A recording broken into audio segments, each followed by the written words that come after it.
Assalamualaikum warahmatullahi wabarakatuh. Jumpa lagi di channel Gading Primadinata. Bagaimana kabarnya teman-teman semuanya? Tentu dalam keadaan sehat, semangat terus, bahagia bersama orang-orang yang Anda sayangi. Yang baru menemukan channel Gading Primadinata, mohon dukungannya, keikhlasan hati dengan cara like, komen, share, dan subscribe agar saya lebih bersemangat untuk membuat video-video yang tentunya menarik, menghibur, dan bermanfaat. Yang sudah mensupport, mendukung sampai sekarang, sampai titik ini, saya ucapkan banyak-banyak terima kasih. Baiklah, pada kesempatan video kali ini, saya akan memberikan berita terbaru, saya akan mereaction masih terkait bahasa Indonesia dan bahasa Melayu. Yang kita tahu kalau kita bandingkan itu perbandingannya sangat jauh sekali. Ya. Maka dari itu tonton video saya sampai full agar apa yang saya sampaikan nanti bisa diterima dan teman-teman tidak gagal paham. Untuk menggerakkan satu gagasan baru, iaitu yang disebut sebagai diplomasi kebudayaan, termasuk mengembangkan, mengangkat bahasa, sastra, budaya dan segala warisan negara di peringkat antarabangsa, khususnya melalui kedutaan-kedutaan utama di seluruh dunia. Dan inilah yang telah pun dilakukan oleh negara lain, seperti jiran kita Indonesia, yang memberikan tugas tanggungjawab negara pada atasye pendidikan dan kebudayaan Indonesia. Maka itu kita dapati yang terkenal, tersohor di seluruh dunia ialah dikatakan Indonesian Studies, pengajian Indonesia. Kerana kerja kuat mereka telah menghasilkan pengiktirafan terhadap pengajian Indonesia. Saya ada pengalaman yang saya kira penting. Saya ditugaskan oleh kerajaan Malaysia sendiri 5-6 tahun dan 2 kali di negara Republik China. Di Beijing Foreign Studies University, tempat saya dihantar itu, sekarang 120 bahasa asing dalam konteks dengan foreign studies, pengajian asing yang diajarkan di negara China. Tetapi tidak pernah mana-mana universiti, mana-mana jabatan pemerintah di sana yang akan menggunakan bahasa asing untuk saluran diplomasi dan sebagainya. Tetap bahasa Mandarin digunakan khidmat jurubahasa yang tidak ada masalah kerana telah dilatih ratusan bahkan ribuan sekarang mahasiswa dan juga peringkat sarjana yang menguasai bahasa asing dengan baik, hingga 100 lebih bahasa asing. Dan apa kesannya kita dapati? Negara China sudah mula menjadi kuasa pertama ekonomi dunia. Kita rasa pihak jiran kita, Indonesia, lebih laju daripada kita dan berusaha bersungguh untuk memperluaskan bahasa Indonesia. Indonesia lebih laju kerana Indonesia sudah mengitipkan guru-guru bahasa ke Selatan Thai, malah mereka sedang berusaha sekarang ke Kamboja. Dan ini tidak dilakukan oleh kita di Malaysia. Ya, kita mungkinlah berapi-rapi bercakap, Gapena sendiri minta, ya, tapi Gapena sendiri terbatas kemampuannya kerana dia memerlukan modal besar. Ya, walaupun usaha Gapena tadi sebut Sekretariat Malta Bangsa di zaman Allahyarham Tan Sri Ismail dan ditubuhkan, tapi sekarang Sekretariat Bangsa sudah tak ada lagi. Dan itu Gapena perlu mencari jalan-jalan lain untuk berusaha memantapkan kembali tugas-tugas berkenaan. Satu lagi perkara yang perlu kita sedari juga, Singapura juga sedang berusaha ke arah itu. Ya, bagaimana cara diplomasinya, dari politiknya, yang berhormat Perdana Menterinya berusaha berucap dalam bahasa Melayu. Dan sekarang ini juga melalui Pusat Bahasa Melayu, melalui Language Center, berusaha mempertingkatkan kemampuan bahasa Melayu Singapura. Jadi ini semua kalau perlu insafi, di Brunei tak ada masalah. Jadi kalau kita tidak berusaha sungguh-sungguh menitipkan, menggerakkan, menggembelingkan semua kedutaan kita atau pejabat-pejabat tinggi kita dalam sebagai agensi yang berfungsi untuk memperluaskan bahasa Melayu, kalau kita tak buat, gagallah kita. Timbul semacam satu dilema bahawa kalau nak bangunkan sains teknologi ini perlu ditinggalkan bahasa kita. Tetapi daripada segi realiti yang berlaku tak macam itu. Jepun tidak terbangun, Jepun membangunkan sains teknologi tanpa meninggalkan bahasanya, tanpa meninggalkan budayanya, tanpa meninggalkan nilai-nilai yang dibangunkan oleh orang Jepun itu. Malah nilai-nilai Jepun itu dibangunkan seawal pelajar sekolah tadika lagi. Begitu juga dengan bangsa Korea, begitu juga dengan bangsa Jerman, begitu juga dengan bangsa Perancis. Malah orang Turki ini pun menunjukkan contoh yang baik pada kita juga. Di Indonesia berkali-kali disebut mereka terus menggunakan memperjuangkan ekonomi dan sebagainya dalam bahasa mereka. Tapi di Malaysia ini agak pelik. Dikatakan bahawa kalau nak bangunkan sains dan teknologi itu perlu tinggal bahasa Melayu, perlu menggunakan. Baiklah teman-teman, sudah baru saja kita lihat videonya itu terkait perbandingan antara bahasa Indonesia dan bahasa Melayu, yang dari kata profesor itu seharusnya itu lebih memartabatkan bahasa Melayu di negaranya sendiri, yaitu negara Malaysia. Ya, yang kita tahu bahasa Indonesia adalah sebagai bahasa pemersatu, bahasa resmi negara Indonesia, dan Malaysia adalah mempunyai bahasa resmi juga, yaitu bahasa Melayu. Kenapa kok lebih maju, lebih berkembang bahasa Indonesia daripada bahasa Melayu? Kalau kita flashback ke belakang terkait bahasa Melayu, sebenarnya adanya bahasa Indonesia itu ya bermula dari bahasa Melayu.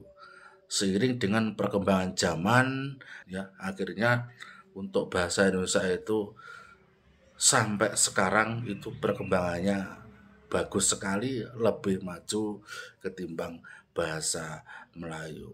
Apakah nanti, ya ini yang menjadi pertanyaan besar. Nah, yang menjadi pertanyaan besar adalah apakah nanti bahasa Melayu akan punah di negara Malaysia? Yang kita tahu bahasa Melayu bukan cuma di negara Malaysia, tapi ada juga yang di wilayah Indonesia, di Kalimantan, Sumatera, ya, Riau, itu ada bahasa Melayu, dan mereka masih menggunakan bahasa Melayu dengan baik. Mereka ya menghormati bahasa Melayu dan juga lebih menghormati bahasa resmi kita, yaitu bahasa Indonesia. Apakah nanti yang ditakutkan bahasa Melayu akan punah di negara Malaysia? Kenapa kok saya bisa bilang begini? Karena fakta-fakta sudah menunjukkan terkait bahasa Melayu. Ya, contoh misal itu bahasa Melayu sudah tidak digunakan di negara Malaysia. Banyak kaula muda lebih senang menggunakan bahasa Indonesia daripada bahasa Melayu, dan juga mereka juga senang menggunakan bahasa Indonesia dan mau belajar tentang bahasa Indonesia walaupun mereka adalah orang Malaysia, ya, karena mereka juga sering ada salah satu di video itu mereka sering bisa tahu bahasa Indonesia, ya, sering melihat acara TV yang ada di Indonesia, sering melihat lewat sosial media, TikTok, IG, Facebook, dan lain sebagainya. Ya, karena pengakuan dari mereka sendiri katanya untuk belajar bahasa Indonesia itu tidak susah, sangat mudah, kosakatanya banyak, dan juga bahasa Indonesia itu banyak yang dipelajari di luar sana selain bangsa Indonesia sendiri. Ada juga dari Inggris yang pengen belajar bahasa Indonesia, Rusia, terus Prancis, dan lain sebagainya. Ada kelas-kelas terkait bahasa Indonesia yang dimasukkan ke dalam satuan mata pelajaran dalam sekolah yang ada di luar negeri. Nah, itu adalah bukti akan perkembangan bahasa Indonesia yang semakin maju. Ya. Fakta saja seperti itu. Ya, bagaimana nanti untuk kedepannya, untuk 5 tahun ke depan atau 10 tahun ke depan, ya, terkait bahasa Melayu, yang jelas bahasa Indonesia semakin lama semakin maju. Yang ditakutkan itu adalah bagaimana nanti nasib bahasa Melayu. Dan saya juga punya video, ya. Saya punya video ini cewek Filipina yang pengakuan tentang bahasa Indonesia karena juga dia bisa bahasa Indonesia dan dia belajar bahasa Indonesia. Ya. Ini videonya teman-teman bisa lihat sendiri. Seperti yang diketahui, bahasa Indonesia berasal daripada bahasa Melayu. Namun dalam perkembangannya, bahasa Indonesia jauh lebih maju dari bahasa Melayu. Ini terbukti daripada minat pelajar antarabangsa yang ramai yang ingin mempelajari bahasa ini. Miss Roxanne, seorang YouTuber dari Filipina yang baru-baru ini memuat naik video tentang bagaimana dia berasa keliru untuk memilih antara bahasa Melayu atau Indonesia untuk belajar. Halo semua, saya Roxanne dari Filipina. Saya belajar bahasa Indonesia selama 2 tahun. Awalnya, saya hanya belajar sendiri. Lalu, saya menemukan tentang MIPA kelas dengan KBRE. Saya mendaftar dan sekarang saya belajar dengan mereka.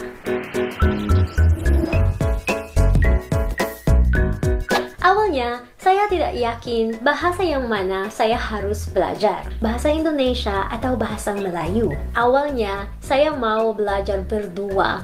Saya pikir itu boleh, tetapi saya hanya memilih satu karena saya tahu bahasa Indonesia dan bahasa Melayu, iya itu mirip sekali, tetapi masih tidak sama, masih punya banyak perbedaan. Dan kalau saya memaksa belajar bahasa berdua, mungkin aku menjadi confused. Mungkin aku tidak bisa belajar dengan baik. Saya harus fokus.